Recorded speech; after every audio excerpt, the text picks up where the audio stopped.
অনেক অনেক দিন আগের কথা। পৃথিবীতে শুধুমাত্র পশু পাখিরাই মিলেমিশে বসবাস করত। তারা একে অপরের সাথে কথা বলতো, গান গাইতো, নাচ করত। এক টুনি দম্পতি বসবাস করত গ্রামের শেষ প্রান্তে একটা কুঁড়ে ঘরে। টুনি দম্পতি ছিল খুব দরিদ্র।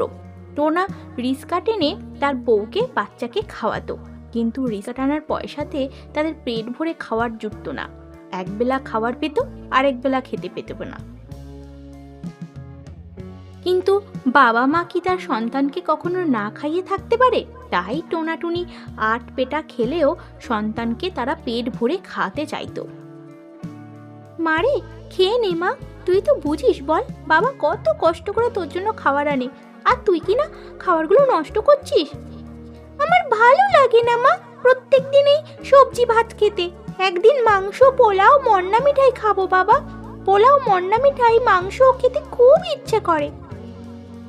এইভাবেই তাদের বহু কষ্টে দিন চলে। আর পেট খেয়ে টুনি অসুস্থ হয়ে পড়ে। টাকার অভাবে ডাক্তার দেখানো হয় না। কষ্ট পেতে পেতে টুনি মারা যায়।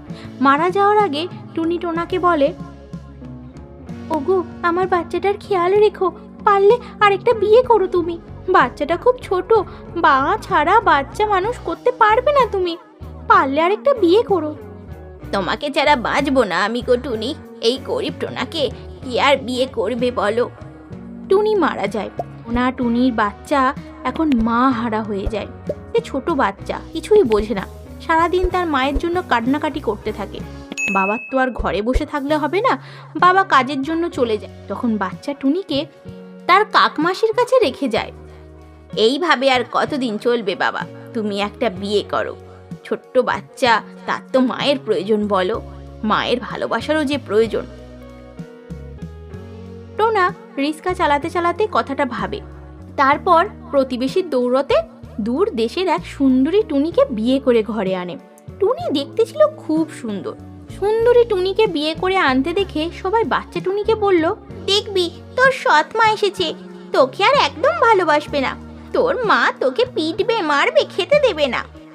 তোকে তোকে আর কোনোদিনও তোর বাবা ভালোবাসবে না।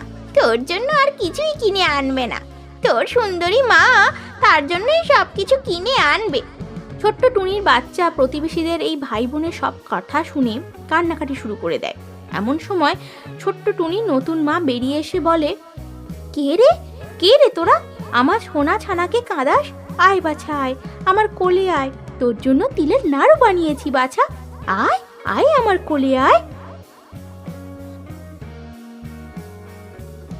অনেক দিন পর বাচ্চা টুনি মায়ের স্নেহ আদর পাওয়ার আশায় তার কাছে লাফিয়ে লাফিয়ে যায়।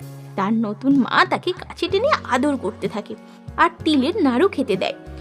মায়ের ভালোবাসা পেয়ে আস্তে আস্তে টুনি পুরনো মাকে ভুলে যাচ্ছিল। 1 বছর এইভাবেই কেটে যায়। টুনি এখন একটু বড় হয়েছে, তার নতুন মাও এখন গর্ভবতী। তাই তাকে গালে হাত দিয়ে বসে থাকতে দেখে টোনা বলে, কি গো নতুন টুনি বউ, তুমি কি এত চিন্তা করো? এই সময় চিন্তা করা একদম ভালো নয়।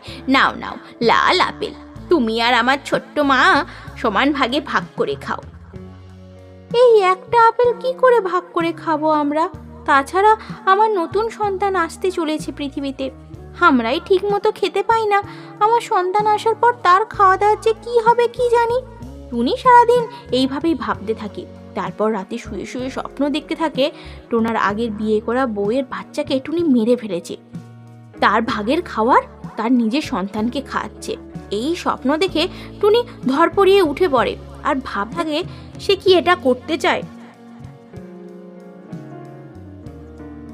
টোনা দেখে টুনি খুব হাসি খুশি আছে, তা দেখে তার মন আনন্দে ভরে ওঠে। টোনা তার মেয়েকে খুঁজতে থাকে, কিন্তু কোথাও দেখতে পায় না। তখন সে বলে, আমার আমার বাছা, কোথায় গেলি তোরা? কোথায় গেলি রে বাছা?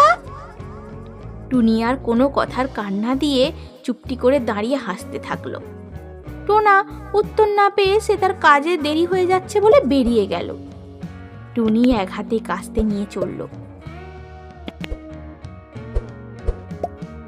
কাস্তে নিয়ে পাশের জমিতে ঘাস কাটতে থাকলো। টুনি সারা রাত ধরে বসে বসে ভেবেছে কি করা যেতে পারে। ঠিক করেছে সে ঘাস কেটে বিক্রি করবে, লোকের বাড়িতে জামা কাপড় কাচবে, ফুলের মালা গাঁথবে। টোনার পাশাপাশি টুনিও উপার্জন করবে তার দুই সন্তানকে বড় করার জন্য। এইভাবেই তাদের টোনা টুনির ভালোভাবে সংসার কাটে। তাদের ঘরে আলো করে আরেকটা ছোট্ট টুনি জন্মগ্রহণ করে। এইভাবেই তাদের সংসার আনন্দে পরিপূর্ণ হয়ে ওঠে। সৎ মায়েরা যে সবসময় খারাপ হয় তা নয়, মা তো মাই হয়।